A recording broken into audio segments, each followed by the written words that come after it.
मेरा नाम श्याम सुंदर स्वामी है। मैं बीकानेर का रहने वाला हूँ। अभी मेरे वर्ल्ड में तीसरी रैंक है और वर्ल्ड चैम्पियनशिप में मेडलिस्ट सिल्वर मेडलिस्ट हूँ मैं। 2 बार टोक्यो पैरा ओलंपिक पार्टिसिपेट हूँ मैं। पाकिस्तान का 2016 से लेकर आज तक का चैंपियन हूँ। सर, आप अपनी जर्नी के बारे में बताइए कि शुरुआत में आपने आर्चरी को कैसे ज्वाइन किया, आपने करियर के रूप में आर्चरी को क्यों चुना, एक्सीडेंट कैसे हुआ और आप पैरा में कैसे चले? 2002 में स्कूली स्टेट खेलने गए थे हम लवकुश स्टेडियम उदयपुर में। टोक्यो ओलंपिक का अनुभव कैसा रहा आपका? ग्राउंड में सुबह 7:30 से लेके शाम को 7:30 बजे तक ग्राउंड में रहता हूँ मैं। मेरा खाना भी मेरे ग्राउंड में आता है। कुछ लोगों की ये धारणा होती है कि जो पैरा स्पोर्ट्स गेम है उनके अंदर कंपटीशन कम होता है और कम मेहनत से भी मेडल जीत लेते हैं। आप जो बच्चा स्कूल के अंदर पढ़ रहे हैं वो अगर आर्चरी के अंदर आना चाहते हैं तो उसको क्या सजेशन देना चाहोगे, किस तरीके से प्रैक्टिस को शुरू करें? राजस्थान के आने वाले खिलाड़ी जो भी है उसका अच्छा भविष्य है, क्योंकि राजस्थान सरकार बहुत अच्छा कर रही है। राह जहाँ तक जाएगी राहगीर वहाँ तक जाएगा, राह जहाँ तक जाएगी राहगीर वहाँ तक जाएगा, दरिया से पूछ रहे हो नीर कहाँ तक जाएगा, खींच डोर और निशाना साध अपनी मंजिल का, बाद में देखेंगे तीर कहाँ तक जाएगा। नमस्कार दोस्तों, स्वागत है आपका हमारे पॉडकास्ट के अंदर। और आज हमारे साथ एक ऐसी शख्सियत है जिन्होंने विश्व स्तर पर भारत का परचम लहराया है और राष्ट्रीय और अंतर्राष्ट्रीय स्तर पर इन्हें ओलंपिक लेवल पर भारत का प्रतिनिधित्व किया है। हमारे साथ है ओलंपियन श्याम सुंदर जी स्वामी। तो सबसे पहले सर स्वागत है आपका हमारे पॉडकास्ट के अंदर। धन्यवाद सर। आप अपना संक्षेप में परिचय दीजिए कि आपने कौन कौन से मेडल जीते हैं और आपकी पृष्ठभूमि क्या रही है? मेरा नाम श्याम सुंदर स्वामी है। मैं बीकानेर का रहने वाला हूँ जी। अभी मेरे वर्ल्ड में तीसरी रैंक है और वर्ल्ड चैम्पियनशिप में मेडलिस्ट सिल्वर मेडलिस्ट हूँ मैं। जी। 2 बार टोक्यो पैरा ओलंपिक पार्टिसिपेट हूँ मैं। जी। राजस्थान का 2016 से लेकर आज तक का चैंपियन हूँ। जी। तो आपने टोक्यो ओलंपिक में पार्टिसिपेट किया, उसके बाद 2024 में भी क्या आपने पेरिस ओलंपिक भी पार्टिसिपेट किया। जी। तो सर आप अपनी जर्नी के बारे में बताइए कि शुरुआत में आपने आर्चरी को कैसे ज्वाइन किया, आपने करियर के रूप में आर्चरी को क्यों चुना और आपका जुड़ाव कैसे हुआ तीरंदाजी से? देखिए, मैं बंगला नगर का निवासी हूँ। जी। मैं 15 नंबर स्कूल में पढ़ता था पहले। जी। तो स्कूली गेम होते थे तो मैं स्कूली गेम से आर्चरी स्टार्ट की, मैंने MM ग्राउंड से स्टार्ट की। जी। धीरे धीरे स्टार्ट करने से उसके बाद मैं स्टेट नेशनल इंटरनेशनल लेवल तक पहुंच गया। तो मेरे को अच्छा लगा आर्चरी गेम। स्टेट 2002 में खेला, अच्छा लगा, तो मैं आर्चरी में अभी तक खेल रहा हूँ। पैरा ओलंपिक आप खेलते हो तो सबसे पहले तो आप यही बताइए कि एक्सीडेंट कैसे हुआ और आप पैरा में कैसे चले गए? 2016 में पैरा का पता चला कि भी पैरा गेम्स भी होते हैं। मैं जन्मजात विकलांग हूँ, तो 2016 से लेकर आज तक मैं पैरा ही खेल रहा हूँ। पहले मैं एबल खेलता था, एबल में मैं चैम्पियन हूँ राजस्थान का। अच्छा। तो बहुत बड़ी बात है कि पैरा होने के बावजूद भी एबल से compete करना और एबल के अंदर भी मेडल जीतना।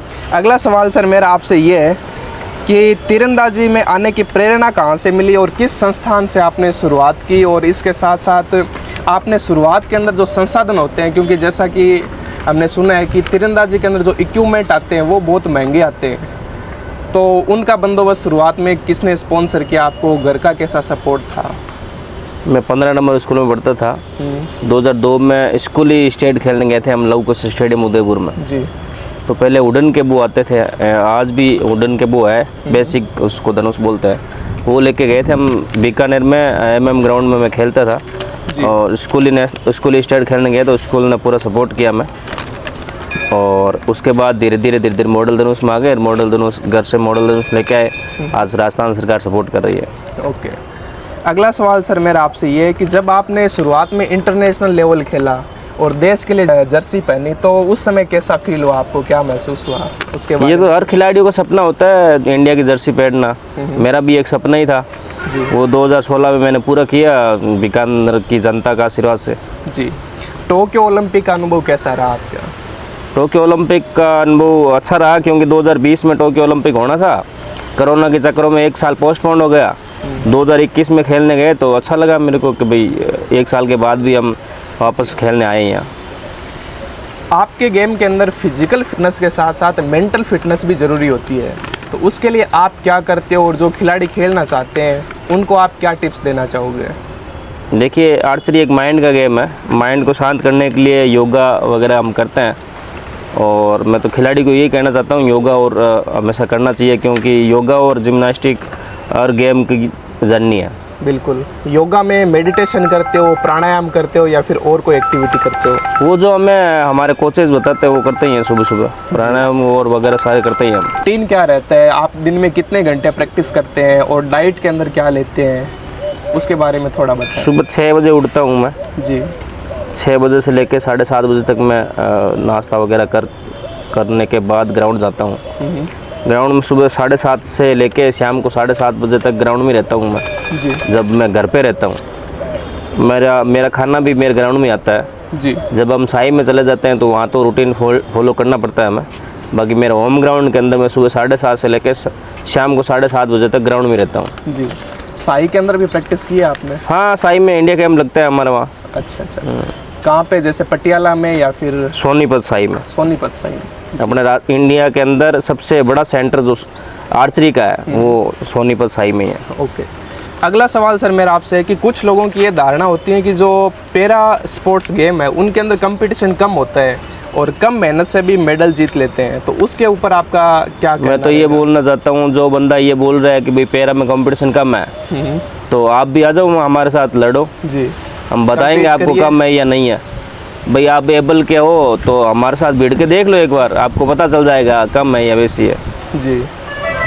अभी गाँव के अंदर अवेयरनेस नहीं है आर्चरी के प्रति और इसके इक्विपमेंट भी महंगे आते हैं, तो आप जो बच्चा स्कूल के अंदर पढ़ रहे हैं वो अगर आर्चरी के अंदर आना चाहता है तो उसको क्या सजेशन देना चाहोगे, किस तरीके से प्रैक्टिस को शुरू करे और कोई दूसरे गेम से भी स्विच करना चाहिए आर्चरी के अंदर, तो उसको देखिए गेम कोई महंगा नहीं होता और ऐसे देखो तो सारा गेम महंगा ही है। आज आप एथलेटिक ले लो, चाहे कबड्डी ले लो, ये भी महंगी है क्योंकि उसकी डाइट महंगी है। जी।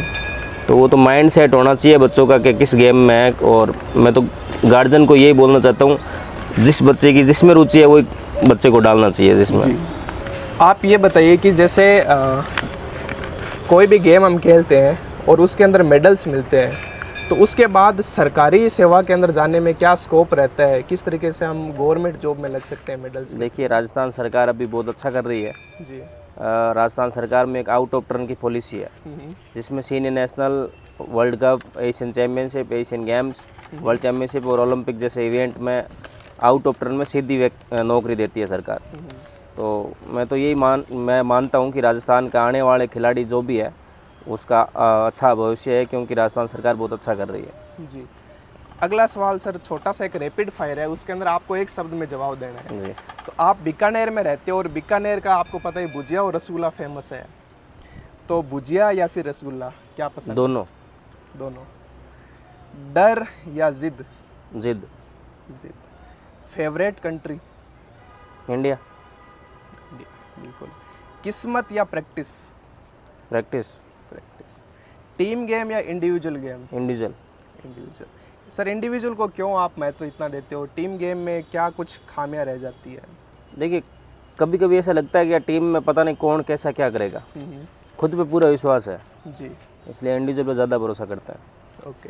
अंत में सर आप हमारे दर्शकों को क्या कहना चाहेंगे? मैं यही कहना चाहता हूँ, बस मेहनत करते रहें और अपना लक्ष्य पे एक लक्ष्य रखें और मेहनत करते रहें। अगला सर आपका लक्ष्य क्या है? वही तो हो रहा है 2028 में ओलंपिक उसका। हाँ। ओके। बहुत बहुत शुभकामनाएं सर आपके साथ हमारी कि आप 2028 में भारत का नाम रोशन करें और फिर से लॉस एंजलिस में जो ओलंपिक्स होने वाले हैं उनमें भारत का नाम रोशन करें। बहुत बहुत धन्यवाद। Thank you.